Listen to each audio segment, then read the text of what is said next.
Pues yo vengo, digamos, yo vengo de un barrio, cuando pequeño viví en el barrio, en Fontibón, cuando era un municipio anexo, allá en la prehistoria, por allá. Y luego fui a vivir en Kennedy, donde viví 25 años, ahí estudié en un colegio público, en el INEM. Yo soy egresado soy bachiller académico, pero con una modalidad que se llama Ciencias y Matemáticas, que era supuestamente los que íbamos para la universidad. Y Yo también, sí, de esa misma modalidad. bien. Sí, era bastante exigente porque era un nivel académico fuerte, sí. Mucho Sí, sí, sí. cálculo, química, física, etcétera. Bueno, a mí siempre me ha gustado el estudio, digamos, yo creo que esa es mi profesión, estudiar en realidad, leer, discutir. Y siempre hay otra característica que yo tengo, que es el pensamiento crítico, o sea, yo soy supremamente desobediente. Entonces yo no me acomodo en las instituciones de ninguna manera. Yo generalmente establezco ciclos de trabajo de más o menos 10 años. Y cuando entré a la Universidad Nacional, estudié psicología. En el cuarto semestre hice un giro completo. Yo antes estaba trabajando en la psicología cognitiva, Piaget y Vygotsky y todo esto, y ya iba enfilado en un grupo de investigación que tenían allá y iba como para más o menos formar parte, digamos, de ese grupo, pero en cuarto semestre me di un bote y me pasé al lado del psicoanálisis lacaniano y durante, trabajé con los lacanianos como 10 o 15 años tal vez. No ejercí nunca la profesión, o sea, nunca fui psicólogo en realidad, yo no, ni mucho menos psicoanalista porque nunca me analicé ni nada de eso. Y terminé, fue trabajando con el programa Red de la Universidad Nacional que hacía un proceso de acompañamiento y fortalecimiento de maestros en los departamentos de la media básica, ¿sí? Entonces conocimos muchas culturas escolares y de ahí después salí a hacer una especialización en comunicación y educación en la Universidad Central y con esa trayectoria que yo tenía de trabajo con maestros y directivos docentes en la educación formal, pues entonces, y ya tenía un trabajo, digamos, ya había hecho 3 investigaciones alrededor de medios de comunicación, porque en el programa Red eso nos estaba inquietando fuertemente. Incluso nosotros hicimos la evaluación del programa Francisco el Matemático, que era una serie de televisión del IDEP. Entonces, ese fue un proyecto, el último proyecto que hice en la Universidad Nacional. Y luego, cuando me presenté a la central, me gané la posibilidad de ser el coordinador académico del Departamento de Investigaciones de la Universidad Central, el DIUC, una institución bastante famosa, porque al DIUC se lo conoce sobre todo por la revista Nómadas, ¿sí? Después el DIUC se transformó en el Instituto de Estudios Sociales Contemporáneos y yo pasé de ser el coordinador académico a integrar la línea de investigación en comunicación y educación. En eso estuve prácticamente 11 años y terminé haciendo la maestría en investigación en problemas sociales contemporáneos, que es una investigación sociocrítica, ¿sí? Con muy buenos maestros tuvimos. Yo hice mi tesis sobre los niños trabajadores, precisamente sobre el movimiento de los niños trabajadores, de niños y adolescentes trabajadores en América Latina que pelea por el derecho al trabajo, no por la erradicación del trabajo, sino por que en el caso, digamos, de América Latina, los niños que no trabajan no comen, así de sencillo. Pero ese problema del trabajo infantil y juvenil es distinto cuando uno lo estudia, es distinto entre continentes, o sea, en África tiene otras características, allá hay un trabajo esclavo, ¿sí? En Asia, por ejemplo, tú lo que vas a encontrar son organizaciones de niños agremiadas, sin niños sindicalizados, por ejemplo, ¿sí? En Europa lo que vas a encontrar son niños que quieren trabajar para tener una experiencia de trabajo con la comunidad y ayudar socialmente y ganar autonomía en la familia. Entonces, la noción de trabajo no es universal, ¿sí? Y eso fue lo que intenté mostrar precisamente en mi tesis. Luego, yo hice un trabajo con el colectivo de comunicación de los Montes de María en plena guerra entre las autodefensas y las FARC. Fue un trabajo muy riesgoso, o sea, varias veces estuvieron ahí sí a punto de pelarnos por allá. Y con otros colectivos de aquí del suroriente, para tratar de mirar un poco, digamos, cómo los colectivos sociales podrían precisamente desarrollar experiencias de co-investigación, porque esa es una cosa que siempre me gustó a mí, o sea, cómo las organizaciones sociales también deben tratar de producir conocimiento, porque me parece que el asunto no es meramente el activismo político o la militancia política o el ayudar a la comunidad o el hacer trabajo social, sino la producción de conocimiento. Es decir, aquí en todos estos problemas en que nosotros nos vamos metiendo, siempre es muy importante tener presente cómo va el pensamiento allí, o sea, digamos, con qué categorías pensamos el pensamiento, ¿sí? Y como dice una investigadora francesa, mexicana, perdón, ella dice, porque hay categorías del pensamiento que no nos permiten pensar, impiden el pensamiento, ¿sí? Entonces, el asunto tiene que ver un poco con cómo piensa uno los problemas que investiga. Porque si los investiga saliéndose de la lógica que generalmente todo el mundo asume que debe seguirse, que es un poco el texto que yo les escribo, diciéndoles, yo no comparto lo que eh, otras personas creen que debe hacerse en el campo de la pedagogía hospitalaria, porque no creo que esa deba ser la única manera. O sea, las aulas y las escuelas hospitalarias serían una manera, pero no la única, ¿sí? Habrían otras maneras. Por ejemplo, ustedes mismas, en el trabajo que están haciendo, sobre todo en lo que dice Laura, ya muestra exactamente cómo se puede hacer un trabajo con adultos, ¿sí? Precisamente por el lado de la escucha, de la asociación, de la conversación, es un poco, yo lo que escucho ahí es como también como una especie de lo que hacen las mujeres que se reúnen a tejer juntas, ¿sí? Y que construyen algo, a medida que van tejiendo, no solamente van urdiendo un lienzo, lo que están tejiendo, sino están urdiendo entre ellas unas relaciones supremamente complejas con la palabra, ¿sí?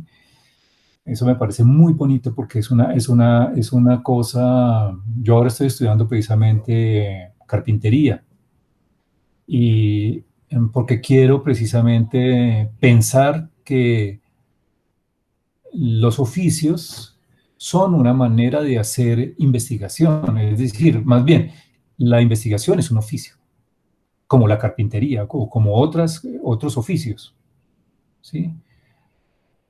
Porque tienen un fuerte componente experiencial.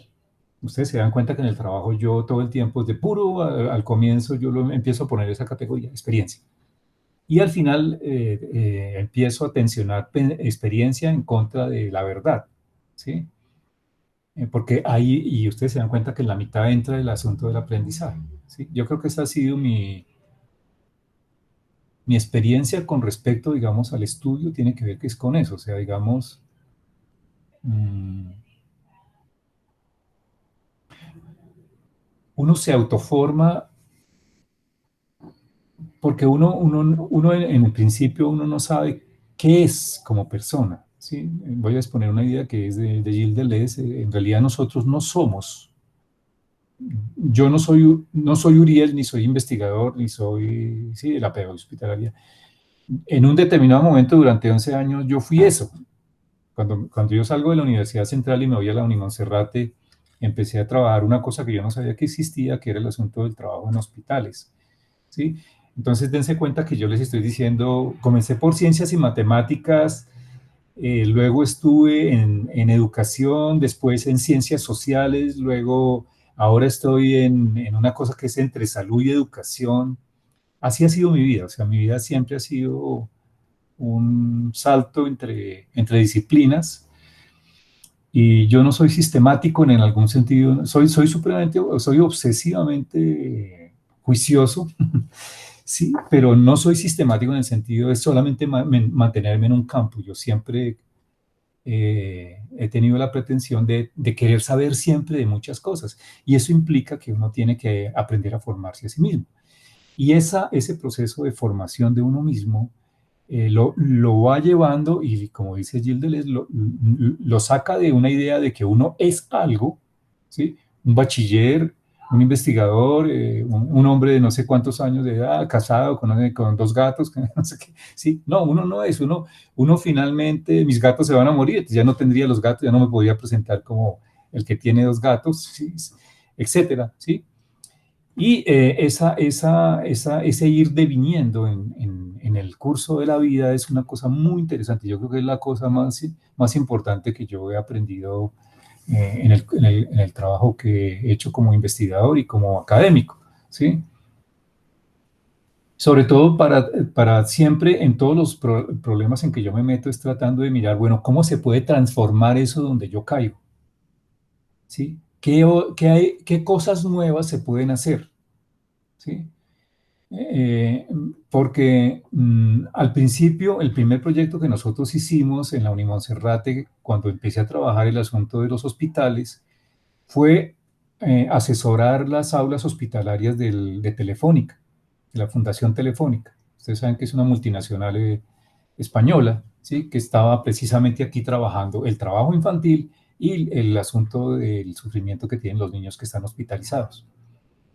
Entonces, ellos llevaban ya algunos años en esa universidad tratando de acercarse a ese tema y necesitaban a alguien que le diera un componente investigativo porque no tenían experiencia como investigadores. Y yo tenía esa experiencia. Entonces, ahí al tiempo que estaba trabajando en la Universidad Central, empecé a hacer como un trabajo, digamos, de experto en ese grupo que hizo la asesoría de las aulas, las primeras 7 aulas hospitalarias que se instalaron a nivel nacional, las acompañamos nosotros, formamos los maestros y ayudamos a instalar esas aulas, ¿sí?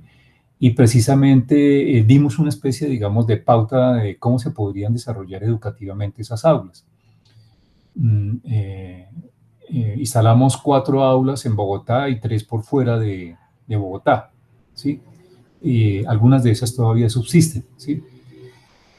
Pero después, entonces, yo empecé a meter el asunto de que lo que teníamos que empezar era trabajar la producción de conocimiento, porque para mí eso siempre ha sido, digamos, lo clave, digamos, de la investigación es cómo tú produces conocimiento, no cómo repites, ¿sí? Porque si yo me quedo haciendo aulas hospitalarias, ¿sí? Es decir, ¿qué es aulas hospitalarias? Llevar la escuela al hospital, ¿sí? Poner una aula o poner unos maestros que a través de visitas entre pisos van haciendo mediante guías un fortalecimiento pedagógico para que los pelados que están en cierta desescolarización no pierdan la costumbre de estar en la escuela regular. Fundamentalmente es eso, ¿sí? Pero a mí me parece que eso es un asunto, digamos, que es llevar la escuela al hospital. Ahí no hay novedad, no hay novedad. Entonces yo empecé a decirle, no, tenemos es que crear un modelo propio, es decir, una manera de hacer el trabajo de acompañamiento con los niños hospitalizados, con las niñas y sobre todo con las mujeres, porque ahí empezamos a nosotros a descubrir una cantidad de irregularidades. Y es que este campo, como les decía, es fundamentalmente femenino, ¿sí? Porque la mayor parte de las personas que se interesan por el trabajo en hospitales son como ustedes, son básicamente mujeres, ¿sí? Muy interesante que, por ejemplo, ahí estaba al principio un otro compañero, pero en general es una rareza que haya hombres, digamos, en el campo de la pedagogía hospitalaria. Generalmente son siempre mujeres. Son maestras de la educación básica, maestras del preescolar, o gente de las artes, o del trabajo social, o enfermeras, etcétera, pero siempre mujeres, ¿sí? Y con otra característica, la mayoría han sufrido enfermedades muy graves, o ellas, o sus familias, o sus hijos, ¿sí? Entonces, cuando llegan al campo, y sobre todo con el cáncer, porque hay una cosa con el cáncer muy interesante, ¿sí? El cáncer ha tocado a muchas de ellas, ¿sí? Entonces, eso se convierte como en una especie de feeling, digámoslo así, de relación que les permite a ellas a muchas de ellas, incluso volcarse. Yo tengo, por ejemplo, un trabajo sostenido con la gente de Manizales. Allá se creó el aula Checho el León, lo creó una mujer que en su momento era la mamá de un niño que tenía cáncer. Ese niño fue hospitalizado allá y el niño sobrevivió durante un tiempo y finalmente se murió de cáncer. Y pues bueno, fue un duelo terrible para ella, pero ella dijo, pues bueno, yo que estuve aquí, digamos, con mi hijo, que estaba muy pequeño, y ayudando a que siguiera como estudiando, como una manera, digamos, de tenerle un incentivo para que, una esperanza de vida, etcétera, en medio de esas condiciones tan difíciles que son las enfermedades oncológicas.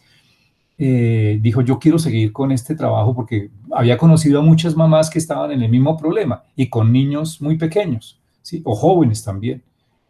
Y ella comenzó a seguir trabajando voluntariamente allá en el hospital Rafael Henao Toro de Manizales, y finalmente le dieron la oportunidad de crear un aula. Y bueno, ella creó el aula y le puso, en homenaje a su hijo, le puso Checho el León, por el asunto de la valentía con lo que el niño había enfrentado el cáncer. Bueno, y con ella hemos trabajado casi 11 años, hemos trabajado con ella todo el tiempo haciendo cosas, ¿sí? Muchas cosas hemos hecho, ¿sí? Pero ella se quedó en ese campo, ya en este momento está saliendo, ya en este momento ya no es madre de familia, ya ella ya tiene su maestría y trabaja precisamente el asunto de la familia. ¿M? Y ya tiene un perfil, digamos, completamente distinto. Es una investigadora, es una persona que ha trabajado pedagogía hospitalaria durante muchos años y ahora está incluso haciendo otras cosas. Bueno, entonces, ese campo en el que yo llegué, pues eso fue muy impactante. O sea, meterse uno con esa población de niños y de mujeres y en general de familias que están ahí, es conocer una situación, como ustedes bien lo dijeron hace poquito, es una situación insospechada, es decir, es un campo educativo, pero no solamente educativo en el sentido escolar, sino precisamente habría un campo de acción, yo diría un campo de acción para muchas profesiones y sobre todo las profesiones que trabajan el asunto estético, ¿sí?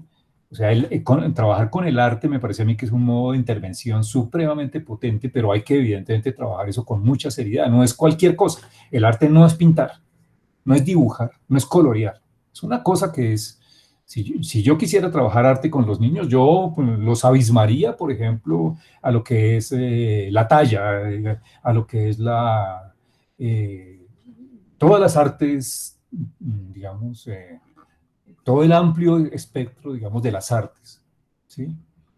Incluido la producción audiovisual, que es, forma parte precisamente de las artes. ¿Sí? Entonces, si yo voy a trabajar, por ejemplo, dibujo, pues yo podría trabajar no solamente con colores, yo puedo trabajar con témperas, yo puedo trabajar con óleos, sí, yo puedo trabajar con muchas técnicas, sí, pero evidentemente eso implica que yo conozca un poco de las técnicas de los artistas, sí, y eso implica un proceso, digamos, de formación o de formación para acercarse a ese universo estético, sí. Bueno, porque es que digamos, cuando uno saca al niño, por ejemplo, de la idea consabida escolar de que lo que él puede pintar es básicamente una persona que está al lado de una casa y detrás una montaña, porque ese es el consabido dibujo, ¿sí? Es lo único que puede pintar un niño, es eso. Pero cuando tú empiezas a hablar con el niño, por ejemplo, ¿sí? Que es una cosa que le alcanzamos a hacer, por ejemplo, unos ejercicios y le dices, pintemos la enfermedad, ¿sí? Cuando tú pides que el niño pinte la enfermedad, ¿de dónde sacas modelos para pintar la enfermedad? ¿Sí? ¿Cuáles casas o cuál nubecita o cuáles lomas puedes o cuál camino frente a la casa puedes poner allí si quieres poner la enfermedad? Entonces empieza un asunto que es un reto expresivo, ¿sí? Y después de pintar la enfermedad podemos pintar la muerte, ¿sí? Y claro, pintar la muerte para un niño muy pequeño es un asunto de pensamiento. Dese cuenta, eso es un problema que tiene que ver con uno de los miedos, grandes miedos que tenemos los occidentales con respecto al asunto de que nuestra existencia cese, ¿sí? Y bueno, ¿cómo se podría expresar eso, digamos, desde el punto de vista pictórico? ¿Sí? Entonces, si se dan cuenta, eh, eso implica ya salirse de la consabida idea que nosotros tenemos del niño, del dibujo, de la coloreada, y etcétera, ¿sí? Y empezar a trabajar ya cosas, digamos, de mayor envergadura eh, estética, ética y política, porque ahí hay un problema político, ¿sí? Sí, las madres decían, no, pero ¿cómo le vamos a hablar a los niños tan pequeños de la muerte? O sea, ¿sí? O sea, entonces, claro, es muy interesante. Bueno, ¿y por qué no le podríamos hablar de la muerte si el niño está al punto, a puertas de la muerte? ¿Sí? Muchos de esos niños estaban al punto de morir, ¿sí? Y paradójicamente muchos de esos niños, por ejemplo, consolaban a sus madres. Incluso en los momentos, en los últimos momentos, esos niños le decían cosas a los adultos como, tranquila mamá, ya voy a descansar, no sé qué, usted se queda, usted va a estar tranquila, ya esto va a pasar, ¿sí? Y decían cosas, hacían frases, es decir, era una cosa existencial muy fuerte, ¿sí? Ahí empieza a aparecer una cosa que también yo trabajé durante todo el tiempo en el asunto de la pedagogía hospitalaria, que es el asunto del concepto de infancia distinto de niñez. La niñez es un periodo de la vida, es un periodo biológico, ¿sí? Uno es niño de tales a tales edades, más o menos. Es una edad, ¿sí? Pero la infancia es otra cosa completamente distinta. Hay infancia, por ejemplo, en los ancianos hay mucha infancia. Por eso es que los ancianos, por ejemplo, después de haber sido tan cascarrabias, tan autoritarios, etcétera, pueden ser proclives a jugar muchísimo, a reír, ¿sí? Esos abuelos, por ejemplo, son tan consentidores, incluso son malcriadores con el cubo de la casa, ¿sí? Después de haber sido tan mierdas como fueron, por ejemplo, con los hijos mayores, o sea, ¿sí? Ellos repitieron esa manera como ellos fueron criados, ¿sí? Y que son crianzas autoritarias que ustedes ponen allí. Bueno, ¿y por qué nosotros casi todos venimos de una crianza autoritaria? ¿Por qué no tuvimos familias en donde, por ejemplo, ese problema democrático hubiera sido ventilado? Ves en cuenta que es un problema político, ¿sí? Es decir, ¿cómo se ve eso? Pues que, por ejemplo, el niño pudiera decidir, ¿sí? Que el niño pudiera decidir, por ejemplo, bueno, ¿qué me pongo hoy? No es lo que la mamá o el papá o la familia le haya comprado, no, que el niño mismo pueda empezar a decir, yo quiero verme de tal manera, yo quiero vestirme de tal manera. Eso cada día, digamos, se ha vuelto, pues porque ahora el consumo se ha generalizado, entonces los medios de comunicación trabajan fuertemente, digamos, esos públicos infantiles y obviamente les dicen a los niños lo que tienen que ponerse. Es decir, ya no son los padres, sino son las industrias culturales y los medios de comunicación las que le dicen a los niños cómo ser un niño, ¿sí? Pero pongo la idea de que uno podría tomar decisiones sobre su propia vida alrededor de precisamente del momento de la mayor debilidad que podría ser cuando uno está enfermo. Sí, porque es que culturalmente cuando uno cae en la enfermedad, la cultura nuestra, pero en general yo creo que la cultura de todas las sociedades, lo primero que hace es que lo acepta que usted eh, no tiene por qué estar, por ejemplo, estudiando, no tiene por qué estar trabajando, no tiene por qué tener ningún tipo de esfuerzo, no tendría por qué estar leyendo, ¿sí? Si usted está enfermo, su profesión es ser cuidado y quejarse para que otro la atienda, ¿sí? No tendría por qué usted empezar a reflexionar, bueno, y qué tal que, como dice Laura, qué tal que después de esta operación yo quede inválida, por ejemplo, o que no pueda seguir comiendo, o que me muera, ¿sí? Porque los niños sí se preguntan eso. Oye, ¿y qué me pasa a mí? O sea, sí. Yo recuerdo cuando en un taller de juego que hicimos, creamos unos teléfonos, esos teléfonos que se hacen con un hilo, ¿sí? Y que son un tarrito, un hilo, y nosotros le cambiamos el hilo y le pusimos una manguerita. Entonces, eso mejora la calidad de esa llamada. Sí, esa es una llamada mucho más nítida, ¿sí? Que la Sí, que así por viola. ahí. Y ahí se conocieron dos niños que digamos, coincidencialmente, como les pasó a ustedes, tenían la misma enfermedad, ¿sí? Uno llevaba como 3 meses en el hospital y el otro recién ingresaba, ¿sí? Entonces ellos hablando por teléfono, diciéndose su nombre, y entonces el otro dijo, yo tengo no sé qué de los riñones, y otro dijo, yo también tengo lo mismo, ¿sí? Pues esa llamada comenzó más o menos a las 10 de la mañana y terminó a la 1 de la mañana cuando la enfermera jefe del Hospital de la Misericordia, ¿sí? Vino y cortó el cable de la llamada porque estaba prohibido llamar de una habitación a la otra mediante ese teléfono improvisado. ¿Sí? Dijo, eso está prohibido aquí en el hospital. Pero los niños el más canchero le había contado al otro todo lo que iba a sufrir, qué drogas le iban a aplicar, qué procedimientos quirúrgicos, qué se sentía, bueno, qué hacía él para eliminar el dolor. O sea, dése cuenta esa pregunta que tienen ustedes sobre el asunto de los aprendizajes.